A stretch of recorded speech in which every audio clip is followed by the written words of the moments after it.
Minute Papillon. Bonsoir, c'est Anne-Laetitia Béraud. Bon retour dans Minute Papillon. Ce mardi soir 19 mars, on va parler de contrefaçon. 460 milliards d'euros, la valeur totale des contrefaçons et des marchandises pirates commercialisées dans le monde. Estimation d'un rapport de l'Office de l'Union européenne pour la propriété intellectuelle et de l'Organisation de coopération et de développement économique. Le marché de ces produits reproduits ou imités explose. La part dans le commerce mondial, c'était 2,5% en 2016, 3,3% aujourd'hui. Le business est énorme, les chiffres aussi. Jusqu'à 121 milliards d'euros d'importation de l'Union européenne sont des contrefaçons et marchandises pirates, ce qui correspond à près de 7% du total des importations de l'UE. Quels sont les produits contrefaits? Les godasses évidemment, les vêtements, les articles en cuir, des bijoux, des jouets, des consoles de jeux, mais aussi des produits médicaux et pharmaceutiques, souligne l'OCDE.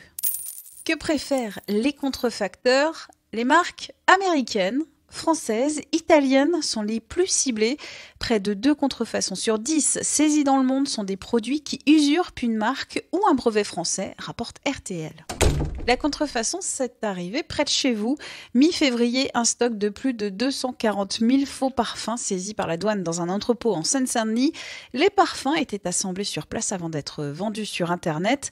La saisie exceptionnelle a valu aux douaniers les félicitations du ministre de l'Action et des Comptes publics, Gérald Darmanin.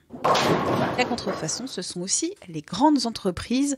Fin février, Swatch a annoncé attaquer Samsung pour contrefaçon numérique d'une trentaine de cadrans de montre. Le groupe suisse réclame 100 millions de dollars au conglomérat coréen.